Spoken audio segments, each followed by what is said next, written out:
career, but it's added more glamour, more zest, more innovation, and more delicious moments to a meal that we served in an establishment on Bay Street called La Scala.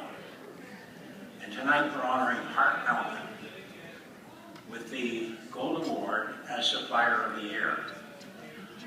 Hart said he wanted to make ice cream. Not a bad thought. Then Hart decided that there's more to ice cream than meets the eye and the taste buds. And off he went to Italy, and under the tutelage of one of the world's great gelato makers, he learned the trade. And he brought it back to Toronto, and he brought it to us, and he brought it to Franco Providello, and to Raphael at Prontos, and to many others, and he's never stopped. Hart, come up here.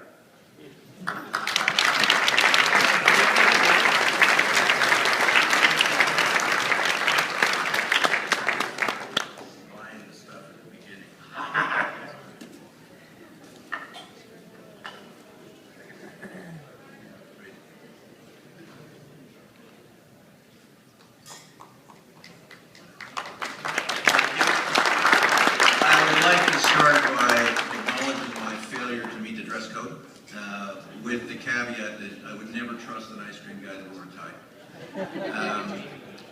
This industry and my path to this point has been rather circuitous.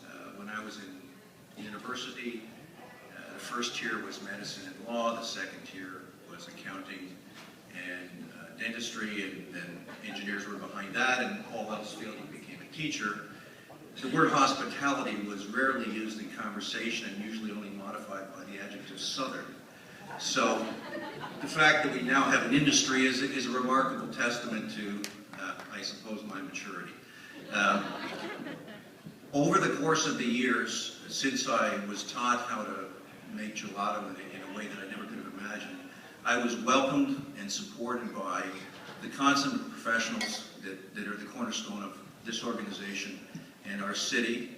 Mr. Greco was open arms in the beginning. Mark McEwen offered inspiration with his professionalism, and over the years other people have made me feel not only a part of the community but encouraged me to continue to try and grow and be better at what I do. And so I thank everybody for bringing me to this moment, and I would be remiss if I didn't thank my partner in life, in parenting, and in business, my wife Cheryl, and the other woman in my life, our daughter, who flew in from Chicago today to be here tonight. And I know that as much as she was anxious to see her father humbled by his peers, she's thrilled to be dining at the Four Seasons. And on that note, I would like to simply say that in a world where language is being slaughtered on a daily basis by excessive hyperbolic repetition, we're in the presence of a real legend tonight, and the definition of that is here, Mr. Sharp, and I'm honored to share a table with you, and I would hope that everybody here can take away the inspiration that I pick up just being osmotically in your presence. And the last thing I would like to do is make a suggestion.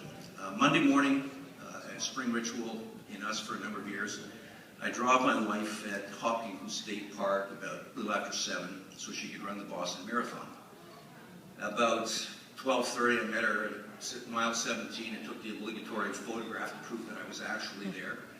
And then I moved on to the finish line. I'm pleased to say that she was fast enough that she was 18 minutes ahead of the bomb. We didn't know anything about it. We got in the car and we left. But I would urge you all never to waste a minute being miserable. It may be your last. And let's have a good night tonight. Thank you.